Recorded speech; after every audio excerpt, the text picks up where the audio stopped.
Anushiya okay. இருக்கிறீங்களா? இருக்கேன். இங்க ஆளையே காணோம். என்ன ப்ரோ? பேசவே இல்லையா நீங்க? நானும் உட்காந்து வெயிட் பண்ணிட்டு இருக்கேன் உங்களுக்கு. நீங்க வரீங்களா எழுதுறீங்கன்னு சொல்லி. நான் இதை எழுதிட்டு இருந்தேன். சரி, சரி. என்ன எழுதிட்டு இருந்தீங்க? இந்த கமெண்ட்ஸ். சரி. ம். ப்ரோ நம்ம 222 போட்டுக்கலாமா? நம்ம என்ன வெளியில வேணா எப்படி வேணா போடலாம். ரன் பண்ணிக்கலாமா? என்ன வேணா போட்டு போடலாம். நமக்கு இப்ப வந்துட்டு டாக்கர் ரன் ஐடிடின்னு சொல்லி போட்டிருக்காருன்னா, ஆமா. இப்போ இதுக்கு டிட்டாச் மோட்ல இன்டராக்டிவ் டெர்மினல் சொல்லி பேரு. ஐடினா இன்டராக்டிவ் டெர்மினல், டினா டிட்டாச் மோட்ல ரன் ஆகும்னு சொல்லியிருக்கிறோம். ஏன்னா டி போடலினா எனக்கு அது டெர்மினல் அப்படியே கண்டினியூ ஆகும். அங்க வந்து என்னால மறுபடியும் வேற எந்த கமெண்ட்ஸுமே என்னால அங்க டைப் பண்ண முடியாது. ஓ. இப்போ இங்க வந்து அப்படியே ரன் ஆயிட்டு இருக்குதா, இங்க வந்து வேற எதையுமே என்னால இங்க ரன் பண்ண முடியாது. வேற எந்த கமெண்ட்டுமே என்னால போட முடியாது. ஓகேவா? ஏன்னா இங்க இருந்து நான் கண்ட்ரோல் சி கொடுத்துட்டோம்னா நம்ம எப்படி நோடு நம்ம என்பிஎம் டிஸ்கண்டெயின் தெரியுமா ஃப்ரண்ட் எண்டு, அது மாதிரி கண்டெய்னர் வந்து கட் ஆயிடும். Okay okay. அது வந்து பேக்ரவுண்ட்ல ரன் ஆகட்டும்ங்கறதுக்காக தான் இந்த டிட்டாச் மோடு நம்ம யூஸ் பண்றது.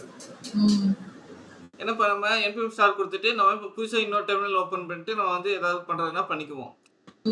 அது மாதிரி இது வந்து டிட்டாச் மோட்ல ரன் ஆக்கிட்டோம் அப்படின்னு சொல்லிட்டோம். நம்ம எந்த இன்ட்ராக்ஷனும் இல்லாம அது அடுத்து பேக்ரவுண்ட்ல ரன் ஆகிட்டே இருக்கும். அதுக்காக டிட்டாச் மோட் யூஸ் பண்றோம். இதுல ஸ்மால் பி கேபிட்டல் பி ரெண்டு இருக்குதுங்க. ஓகேவா? ஸ்மால் பி போட்டுட்டு நம்ம அதுக்குன்னு சொல்லிட்டு ஒரு வந்து நம்ம வேணுங்கிற போட்டு நம்ம அதுக்கு கொடுத்துக்கலாம். ஓகேவா? ஃபர்ஸ்டா போட்டுருக்க தெரியுமா, இது வந்துட்டு வெளியே எக்ஸ்போஸ் ஆகிற போர்ட். ஓகே. இந்த ட்ரிபிள் டோன் சொல்லி போட்டுக்கிறோம்னா வெளியே எக்ஸ்போஸ் ஆகிற போர்ட். வெளியே நம்ம 1 2 3 4 5 6 இப்படி கூட வச்சுக்கலாம். இது அப்ளிகேஷனோட போர்ட் 18 சொல்லி இருக்குதா, இது அப்ளிகேஷனோட டிஃபால்ட் போர்ட். இப்போ நான் வந்துட்டு சொல்லுங்க. ஓகே புரியுது. எப்படின்னா இப்போ வந்துட்டு ஒரு அப்ளிகேஷன் இப்போ வந்து நோட் ஜேஎஸ் எடுத்துக்கிட்டீங்கன்னா அது வந்து 5000 3000 ரன் ஆகும். ஓகேவா? டாக்கருக்குள்ள அது வந்து அந்த 5000 ரன் ஆகுதுன்னு வச்சுக்கோங்க. இதே வந்து வெளியே வந்து வெளியே இருந்து அவங்க கால் பண்ணும்போது வேற கஸ்டம் போர்ட்ல இருந்து கால் பண்ணுவாங்க. ஓகே. இல்லைன்னா அதே போர்ட்லயும் கால் பண்ணலாம். ஓகேவா? என்னன்னா வெளியே வந்து நம்ம வந்து போர்ட் டூப்ளிகேட் கொடுக்க முடியாது. ஒரு அப்ளிகேஷனுக்கு 81 கொடுத்துட்டேன்னா இன்னொரு அப்ளிகேஷனுக்கு நான் 81 கொடுக்க முடியாது. ஆனா கண்டெய்னர் வந்து ஐசோலேட்டட். ஓகேவா? ஓகே. ஃபார் எக்ஸாம்பிள் இப்போ நம்ம கிட்ட வந்துட்டு HTTPD இது ரன் ஆயிட்டு இருக்குதா 81 80 கண்டெய்னருக்குள்ள 80. ஓகேவா? வெளியே நம்ம கால் பண்றது அவுட் சைடு 81. இங்க 81 ன்னு சொல்லி கொடுத்தோம்னா இட் ஒர்க்ஸ்னு சொல்லி வருது. ஏன்னா அந்த HTTPD அந்த பேஜ் வந்து இட் ஒர்க்ஸ்னு சொல்லி இருக்குது அங்க. வேணும்னா அதை நம்மளால மாற்ற முடியும்.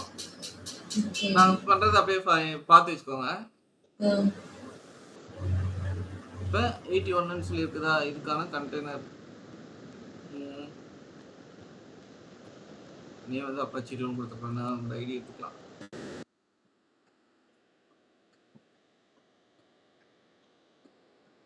Doctor EXIC EC IT. ஓகேவா? இன்ட்ராக்டிவா நான் அதுக்குள்ள சர்வருக்குள்ள போறேன். அதுக்காக கண்டெய்னரோட ஐடி அப்பாச்சி 2.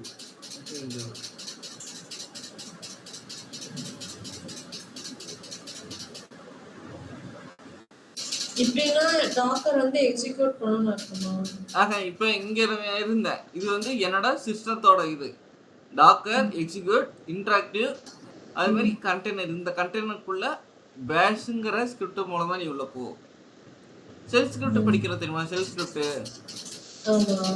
ஸ்கிரிப்ட் பவர் ஷெல்லாம் நமக்கு அது மாதிரி பேஷ்ங்கிற இது மூலமா நீ வந்து எனக்கு நான் இந்த கமெண்ட்ஸ் எனக்கு டெர்மினலை எனக்கு உள்ள கொண்டு போய் விடு அப்படின்னு சொல்லிட்டோம். அதாவது பார்த்துக்கோங்க, டாக்கர் இது எக்ஸிக்யூட் பண்றேன். நான் ஒரு கண்டெய்னருக்குள்ள போயிட்டேங்க. இப்போ இங்கே பாருங்க, பூபதி டாக்குமெண்ட்ஸ்ல இருந்தேன்னா இது போட்டதும் நான் கண்டெய்னருக்குள்ள போயிட்டேன். அப்பாச்சி இருக்குதா, இது தனி கண்டெய்னருக்கான இது. இது வெளியே, இது கண்டெய்னருக்குள்ள நான் போயிட்டேன். அதுக்கு கண்டெய்னருக்குள்ள போறதுக்கான கமெண்ட்ஸ் தான் இது. டவுட் இருக்குதா? இல்ல. இப்ப அங்க இட்வொர்க்ஸ்னு சொல்லி இருந்ததுல என்ன ப்ரோ?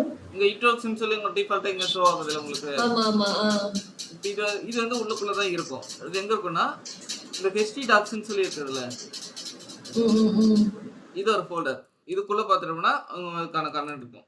இந்த index.html இருக்கா? இட்வொர்க்ஸ்னு சொல்லி இங்க தான் இருக்குது. சின்னதா இருக்குது.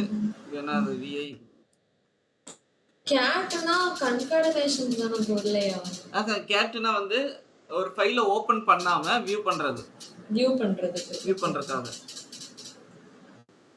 vi வந்து நம்ம வந்து ஒரு ஃபைலை வியூ பண்றதுக்கு எடிட்டர் டெக்ஸ்ட் எடிட்டர் தான் viங்கிறது. டிஃபால்ட்டா கண்டெய்னருக்குள்ள எதுவுமே இருக்காது. நான் சொல்லிட்டு வெறும் அப்ளிகேஷனுக்கு என்ன வேணுமோ அது மட்டும் தான் இருக்குன்னு சொல்லிட்டு ubuntu OS தான் நம்ம எடுத்துக்கிறோம். ஓகேவா? நீங்க httpd தான் எடுத்துக்கோம். அது இதெல்லாம் இருக்கணும்னு தேவையே கிடையாது. அந்த அப்பாச்சிங்கிற பேஸ் இருந்தா போதும்.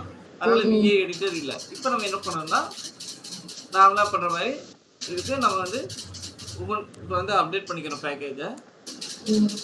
அப்புறம் நம்ம வந்துட்டு vi எடிட்டரை நம்ம இன்ஸ்டால் பண்ண வேண்டியது வரும். ஓகே. இப்போ ஏன்னா ஃபர்ஸ்ட் டைம் நான் கொடுத்தேன் vi இல்லைன்னு சொல்லி வந்துருச்சு.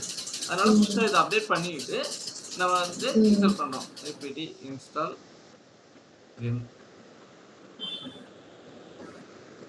இப்போ vi எதுக்கு யூஸ் பண்ணீங்க? இது எடிட்டர் யூஸ் பண்றதுக்காக. vi வந்து எடிட்டர் ஒரு ஃபைலுக்கு ஓபன் பண்ண போறேன் நான்.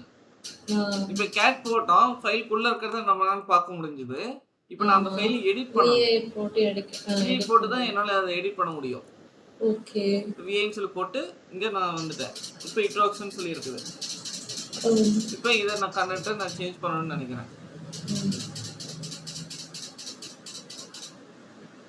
இப்போ உங்களோட நான் நேம் போட்டு ஹாய் அனுஷன் போட்டேன்.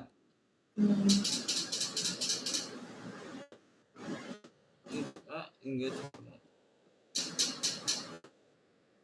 அதே கண்டென்ட் நல்லா இருக்குன்னு நான்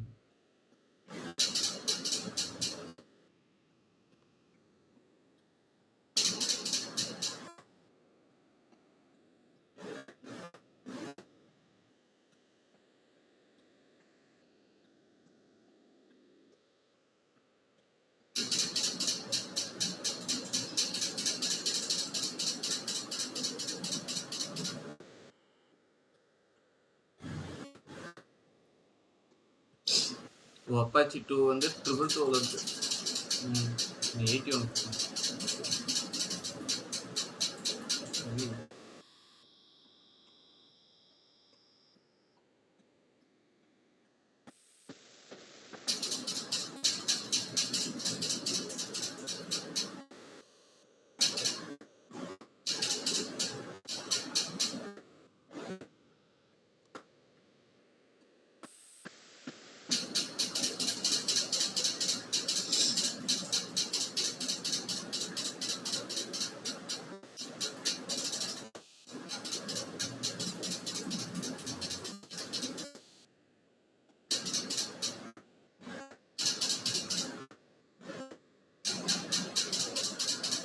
இதில் கல் கமாண்டும் இல்லை, கல்லுமே நம்ம இன்ஸ்டால் பண்ணிக்கிறோம்.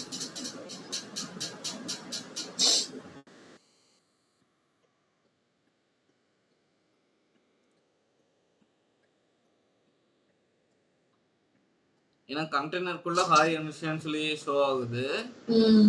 ஆனா இப்போ கல் கமெண்ட் போட்டோம்னா இங்கே பக்கமா நமக்கு ஷோ ஆகுது. ஆனா வெளியே இருந்து நம்ம நமக்கு ஆக முடியாது. ஓகேங்களா?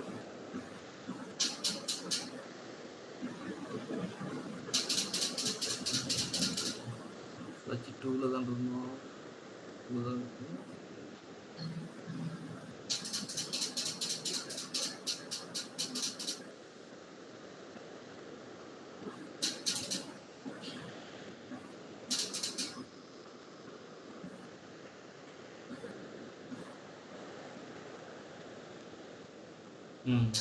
அங்க கேஷி இருக்குதுங்க.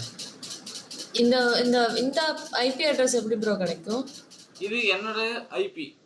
பிரைவேட் ஐபி நம்ம விபிசிக்கு எல்லாம் வந்து ஒரு பிரைவேட் ஐபி கிடைக்கும் தெரியுமா? ஒரு EC2க்கு பப்ளிக் ஐபி பிரைவேட் ஐபின்னு இருக்கும்ல. இது வந்து என்னோட நெட்ல இருந்து வர ஐபி. உங்களால இதை ஆக்சஸ் பண்ண முடியாது. இங்க ஐபி தெரியுதா? தெரியல. சோ ஆமா இந்த ஐபி. இதுதான் என்னோட எனக்கு இந்த எங்க வைஃபைல இருந்து வந்திருக்கிற ஐபி. இதுல நான் என்ன சொல்லிக்கிறேன்னா, நான் 22ல நான் ரன் ஆகணும்னு சொல்லியிருக்கிறேன் கண்டெய்னரை. 222 கண்டெய்னர் வந்து எனக்கு வெளியே இருந்து ஹிட் ஆகணும். ஆனா கண்டெய்னர் உள்ள அந்த கண்டெய்னர் ரன் ஆகிறது 80 தான். ஆனா எக்ஸ்போஸ் ஆயிருக்கிறது தான் 222. நீங்க அதை வந்து எப்படி இது பண்ணீங்க?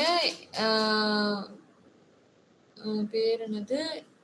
அந்த ஐடி கண்டெய்னர் ஐடி கொடுத்து பேஷ் கொடுத்தீங்க. ஆமா. ஐடி கண்டெய்னர் ஐடி கொடுத்து பேஷ் கொடுத்தீங்க. அதுக்கப்புறம் அந்த கண்டெய்னர் ஐடி போய் லிஸ்ட் ஆச்சு. அதுல வந்து எந்த இதை சூஸ் பண்ணணுமோ சூஸ் பண்ணிட்டு அதுக்கப்புறம் எடிட்டரை செக் பண்ணீங்க. கர்ல் கமெண்ட் இல்லை, அதுக்கப்புறம் கர்ல் கமெண்ட்டை அப்டேட் பண்ணீங்க.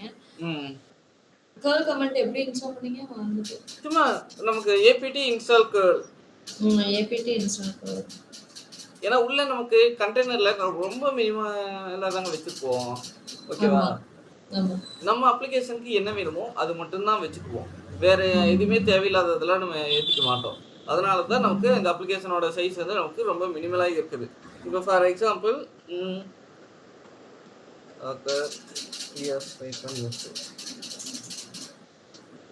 இப்போ இந்த கண்டெய்னர் எல்லாமே பாருங்க, எல்லாமே சேம் சைஸில் இருக்கும். 36.9 KB இதெல்லாமே இருக்குதா? ஆனா இந்த அப்பாச்சி 2 மட்டும் பாருங்க 78 MB. இது ஏன் உங்களுக்கு ஏதாவது ஐடியா இருக்கா? இல்ல. என்னன்னா இந்த விர்ச்சுவலா இந்த கண்டெய்னருக்கு எடுத்திருக்கிற சைஸ் வந்து 129 MB தாங்க. ஓகேவா? ஆனா இதுல இருந்து ஒரு 70, இதுல ஒரு 78 MB எதுக்கு எடுத்துச்சுன்னா நம்ம கண்டென்ட்டை மாத்திருக்கோம் ஒண்ணு. ஓகேவா? உள்ள போய் அப்டேட் கொடுத்துருக்கோம் 2. விஐக்கு விம் இன்ஸ்டால் பண்ணிக்கிறோம், அது ஒரு 3.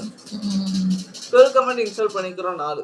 இது மாதிரி நீங்க உள்ள இது நீங்க ஏதாவது இன்ஸ்டால் பண்ண உங்களுக்கான சைஸ் வந்து இன்க்ரீஸ் ஆகும்.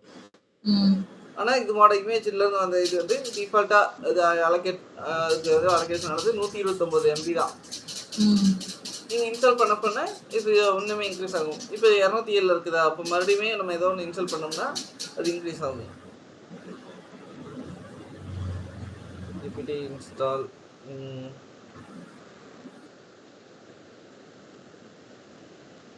ஜேடிகே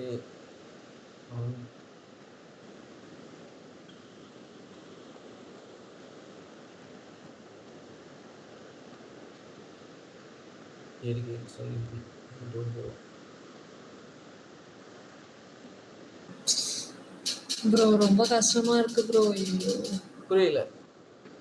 வீட்ல ரொம்ப வருத்தப்படுறாங்க. எதுவும் பண்ண முடியாது. ஏன்னா அது அவங்க எடுத்துக்க டெசிஷன். இதே டெசிஷன் நீங்க சொன்னீங்க தெரியுமா? என்ன ப்ரோ? அதே டெசிஷன் நீங்க சொன்னீங்க தெரியுமா? ஞாபகம் இருக்கா? ஆமா. ஆனா அதுக்கப்புறம் நமக்கு மனசு வர மாட்டேங்குது ப்ரோ. நம்ம வீட்ல கஷ்டப்படுவாங்கன்னு நினைக்கிறோம். இவங்கெல்லாம் அதை பத்தி எல்லாம் யோசிக்கவே மாட்டேங்கிறாங்க. ஏன்னா அது அவங்க நீங்க உங்க இடத்துல இருந்து பாத்தீங்க, அதனால நீங்க வேணாம்னு சொன்னீங்க. அதே மாதிரி அது அவங்க இடத்துல இருந்து பாக்குறாங்க, அதனால அவங்க சரின்னு சொல்லுவாங்க.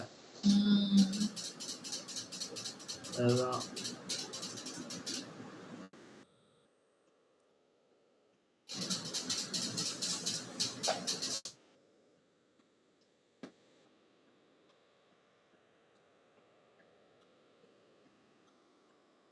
இதுக்கு பைத்தான் வேணும்னு இல்ல, நான் ஏதோ ஒரு பேக்கேஜஸ் நான் இன்ஸ்டால் பண்ணி சைஸ் இன்க்ரீஸ் பண்றதுக்காக நான் பாக்குறேன். ஜாவா இன்ஸ்டால் பண்ணலாம்னு பார்த்தேன், ஜாவா ஃபெயில் ஆச்சு. நான் பைத்தான் இன்ஸ்டால் பண்ணிட்டேன். இப்போ சைஸ் கூட இருந்தாதான் இது இதாகுமா?